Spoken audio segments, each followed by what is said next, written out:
Security ಕೊಡ್ತಾ ಇದ್ದೀವಿ. Election commission guideline ಪ್ರಕಾರ 3 ಟೈರ್ ಅಂದರೆ 3 ಕಾರ್ಡನಲ್ಲಿ ಸೆಕ್ಯೂರಿಟಿ ಕೊಡಬೇಕು. ಇನ್ನರ್ ಕಾರ್ಡನ್ ಕೌಂಟಿಂಗ್ ಸಾಂಗ್ ರೂಮ್ ಎಲ್ಲಿದೆ ಅಲ್ಲಿ CAPF ಅವರು ಇರ್ತಾರೆ. ಮೂರನೇ ಲಾಸ್ಟ್ ಅಂದರೆ ಹೊರಗಡೆ ನಾವು ಇರ್ತೀವಿ. ಕೌಂಟಿಂಗ್ ದಿನಕ್ಕೆ ನಾವು ಇನ್ನೂ ಸ್ವಲ್ಪ ಹೆಚ್ಚಿನ ಫೋರ್ಸ್ ತಗೊಂಡು ಬಂದೋಬಸ್ತ್ ಮಾಡ್ತಾ ಇದ್ದೀವಿ. ಅದರಲ್ಲಿ ಮುಖ್ಯವಾಗಿ ಈಗಾಗಲೇ ಸರ್ 163 ಆರ್ಡರ್ ಬಗ್ಗೆ ತಿಳಿಸಿದ್ದಾರೆ. ಅಂದರೆ 200 ಮೀಟರ್ ಕೌಂಟಿಂಗ್ ಸೆಂಟರ್ ಸುತ್ತಮುತ್ತ ಯಾವುದು ಗ್ಯಾದರಿಂಗ್ಗೆ ಅವಕಾಶ ಇರೋದಿಲ್ಲ, ಸ್ಲೋಗಿಂಗ್ಗೆ ಅವಕಾಶ ಇರೋದಿಲ್ಲ. ಅದ್ರ ಜೊತೆಗೆ ಎಲೆಕ್ಷನ್ ಕಮಿಷನ್ದು ಕೆಲವು ಗೈಡ್ಲೈನ್ಸ್ ಇದೆ. ಆಲ್ರೆಡಿ ಅವರು ಪೊಲಿಟಿಕಲ್ ಪಾರ್ಟೀಸ್ಗೆ ಅವರ ಏಜೆನ್ಸ್ಗೆ ತಿಳಿಸಿದ್ದಾರೆ. ವ್ಯವಸ್ಥೆ ಬಗ್ಗೆ ಮೇನ್ ಗೇಟ್ 2 ಗೇಟ್ ಇದೆ. ಯೂನಿವರ್ಸಿಟಿ ಆಫ್ ಹಾರ್ಟಿಕಲ್ಚರ್ಗೆ 2 ಗೇಟ್ ಇದೆ. ಮೇನ್ ಗೇಟಿಂದ ಗೌರ್ಮೆಂಟ್ ಆಫೀಷಿಯಲ್ಸ್ ಮತ್ತು ಮೀಡಿಯಾ ಅವರಿಗೆ ಮೇನ್ ಗೇಟಿಂದ ಎಂಟ್ರಿ ಇರುತ್ತೆ. ಅದು ಪಕ್ಕ ಇನ್ನೂ ರೈಟ್ ಸೈಡ್ ಇನ್ನೊಂದು ಗೇಟ್ ಇದೆ. ಅಲ್ಲಿಂದ ಏಜೆಂಟ್ಸ್ ಮತ್ತು ಕ್ಯಾಂಡಿಡೇಟ್ಸ್ ಅಭ್ಯರ್ಥಿ ಅವರಿಗೆ ಅಲ್ಲಿಂದ ಎಂಟ್ರಿ ಇರುತ್ತೆ. ಮೇನ್ ಗೇಟಿಂದ ಎಂಟರ್ ಆದಾಗ ಮೀಡಿಯಾ ಅವರು, ಗೌರ್ಮೆಂಟ್ ಆಫೀಷಿಯಲ್ ಅವರು ಕೌಂಟಿಂಗ್ ಸೆಂಟರ್ ಬಿಲ್ಡಿಂಗಿಂದ ಸ್ವಲ್ಪ ಲೆಫ್ಟ್ ಸೈಡ್ ಹೋಗಿ ಅವರಿಗೆ ಪಾರ್ಕಿಂಗ್ ವ್ಯವಸ್ಥೆ ಬೇರೆ ಮಾಡಲಾಗಿದೆ. ಇದೇ ರೀತಿ ಕ್ಯಾಂಡಿಡೇಟ್ಸ್ ಮತ್ತು ಏಜೆಂಟ್ಸ್ಗೆ ಅವರು ಕೂಡ ಸ್ಟ್ರೇಟ್ ಹೋಗಿ ರೈಟ್ ಸೈಡ್ ಅದೇ ಹತ್ತಿರನೇ ಔಟ್ಸೈಡ್ 200 ಮೀಟರ್ ಫ್ರಮ್ ಬಿಲ್ಡಿಂಗಿಂದ ಸ್ವಲ್ಪ ದೂರ ಅವ್ರಿಗೆ ಕೂಡ ಒಳಗೆ ಪಾರ್ಕಿಂಗ್ ವ್ಯವಸ್ಥೆ ಮಾಡಲಾಗಿದೆ. ಬೇರೆ ಬೇರೆ ಎಂಟ್ರಿ ಗೇಟ್ ಇದೆ. ಬಿಲ್ಡಿಂಗ್ ಅದು ನಾವು ಅಡ್ಮಿನಿಸ್ಟ್ರೇಟಿವ್ ಬಿಲ್ಡಿಂಗ್ ನೋಡಿದ್ರೆ ಅದಕ್ಕೆ 4 ಗೇಟ್ ಇದೆ. ಫ್ರಂಟ್ ಗೇಟ್ ಸೆಟ್ ಹೋಗ್ತೀವಿ, ಅಲ್ಲಿಂದ ಗೌರ್ಮೆಂಟ್ ಆಫೀಷಿಯಲ್ಸ್ಗೆ ಎಂಟ್ರಿ ಇದೆ.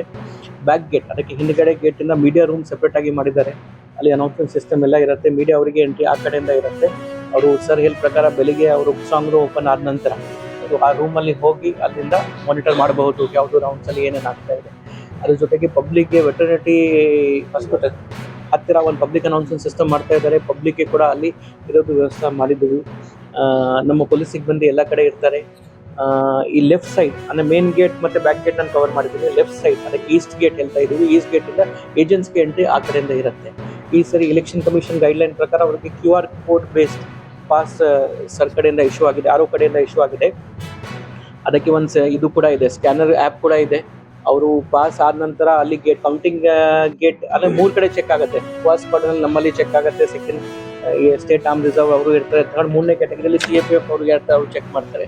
ಅದ್ರ ಜೊತೆಗೆ ಸರ್ ಈ ಸರಿ ಹೊಸ ಗೈಡ್ಲೈನ್ ಏನಿದೆ ಅವರು QR ಕೋಡ್ ಕೂಡ ಅಲ್ಲಿ ಸ್ಕ್ಯಾನ್ ಮಾಡಿ ಚೆಕ್ ಮಾಡಿ ಒಳಗೆ ಬಿಡಬೇಕು ಅಂತ ಒಂದು ವ್ಯವಸ್ಥೆ ಇದೆ. ಆ ಪ್ರಕಾರ ವ್ಯವಸ್ಥೆ ಮಾಡಲಾಗಿದೆ. ನಾವು ಒಟ್ಟಿಗೆ ಕೆಲಸ ಮಾಡ್ತೀವಿ, ಟೀಮ್ ಥರನೇ ಕೆಲಸ ಮಾಡ್ತೀವಿ. ಎಲ್ಲ ಸೆಕ್ಯೂರಿಟಿ ಆಸ್ಪೆಕ್ಟಲ್ಲಿ ನಾವು ಡಿಸ್ಕಸ್ ಮಾಡಿನೇ ಈ ಥರ ಫೈನಲ್ ಮಾಡಿದ್ದೀವಿ. ಸೊ ದಟ್ ಪಬ್ಲಿಕ್ಗೆ ಮಿನಿಮಮ್ ತೊಂದರೆ ಆಗುತ್ತೆ. Plus security aspect election commission ಪ್ರಕಾರ ಏನೇನು ಮಾಡಬೇಕು ಅದು ಎಲ್ಲ ಫುಲ್ಫಿಲ್ ಆಗುತ್ತೆ. ಅದ್ರ ಜೊತೆಗೆ ಪಬ್ಲಿಕ್ಗೆ ನಾವು ರಿಕ್ವೆಸ್ಟ್ ಮಾಡ್ತಾ ಇದ್ದೀವಿ. ಎಲೆಕ್ಷನ್ ಕಮಿಷನ್ ಗೈಡ್ಲೈನ್ ಕೂಡ ಇದೆ. ಅಲ್ಲಿ ಕೌಂಟಿಂಗ್ ಸೆಂಟರ್ ಹತ್ತಿರ ಯಾವುದು ಸ್ಲೋಗನ್ ಇರಲಿ, ಯಾವುದು ಆ ಥರ ಇರಲಿ,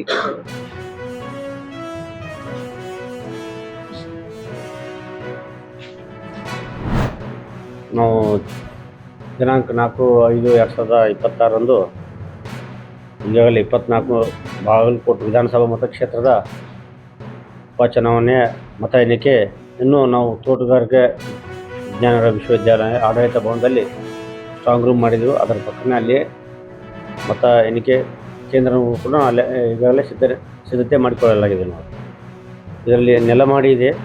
EVM ಅದರಲ್ಲಿ 2 ರೀತಿ ಇದೆ. EVM ಮತ ಎಣಿಕೆ ರೂಮ್ ನಂಬರ್ 4ರಲ್ಲಿದೆ. ಅಂಚೆ ಪತ್ರದ ಮತಗಳ ಎಣಿಕೆ ರೂಮ್ ನಂಬರ್ 9 ನೆಲಮಾಡಿಯಲ್ಲಿ ಇದೆ. ಆಮೇಲೆ ETPBS ಕೂಡ ರೂಮ್ ನಂಬರ್ 9ರಲ್ಲಿ ಇದು ಮಾಡಿದೆವು. ಟೋಟಲ್ ಮತಗಟ್ಟೆ ಸಂಖ್ಯೆ 322. ನಿಗದಿಪಡಿಸಿದ ಟೇಬಲ್ ಅಂದರೆ 14 ಆರ್ EVM ಇದಕ್ಕೆ 14 ಮಾಡಿದೆವು. ಪೋಸ್ಟಲ್ ಬ್ಯಾಲೆಟಿಗೆ 1 ಟೇಬಲ್, ETPBS ಇದಕ್ಕೆ ಅದು ಕೂಡ 1 ಟೇಬಲ್ ಮಾಡಿದೆ. ಟೋಟಲ್ 16 ಟೇಬಲ್ ಆಗಿದೆ. ಸುತ್ತುಗಳು ಎಷ್ಟಪ್ಪ ಅಂದರೆ 23 ಸುತ್ತುಗಳು ಆಗ್ತಾಯಿದ್ದೆವು. ಇದ್ರ ಪ್ರಕಾರ ಅರೇಂಜ್ಮೆಂಟ್ ಮಾಡ್ಕೊಂಡಿದ್ದೆವು. ಈ ಅಂಚೆ ಅದರದ್ದು ಒಂದೊಂದು ಆಗ್ತಾಯಿದ್ದೆವು ಸುತ್ತುಗಳು. ಪ್ರತಿ ಮತಕ್ಷೇತ್ರಕ್ಕೆ ಅದು 14 ಟೇಬಲ್ ಹಾಕಿದ್ದೆವು. ಪ್ರತಿ ಟೇಬಲ್ಗೆ ಒಬ್ಬ ಕೌಂಟಿಂಗ್ ಸೂಪರ್ವೈಸರ್ ಇರ್ತಾರೆ, ಒಬ್ಬರು ಕೌಂಟಿಂಗ್ ಅಸಿಸ್ಟೆಂಟು, ಒಬ್ಬರು ಮತ್ತು ಮೈಕ್ರೋ ಅಬ್ಸರ್ವರ್ ಕೂಡ ಒಂದು ಪ್ರತಿ ಟೇಬಲ್ಗೆ ಕೂಡ ಈಗಾಗಲೇ ನಿಯೋಜನೆ ಮಾಡಿ ಆದೇಶ ಮಾಡಿದ್ರು. ಅದನ್ನು ನಾಳೆ ಇವತ್ತು ಸಾಯಂಕಾಲ ಅಬ್ಸರ್ವರ್ ಬರ್ತಾರೆ. ಅಬ್ಸರ್ವರ್ ಸಮಕ್ಷಮದಲ್ಲಿ ನಾವು ಒಂದು ಮತ್ತೆ ರ್ಯಾಂಡಮೈಸೇಷನ್ ಮಾಡ್ತೀವಿ. ಅದಾದ ನಂತರ ಯಾವ ಟೇಬಲ್ಗೆ ಯಾರಿಗೆ ಅಂತೇಳಿ ಅಲ್ಲಿವರೆಗೆ ಅದು ಗೌಪ್ಯವಾಗಿರುತ್ತೆ.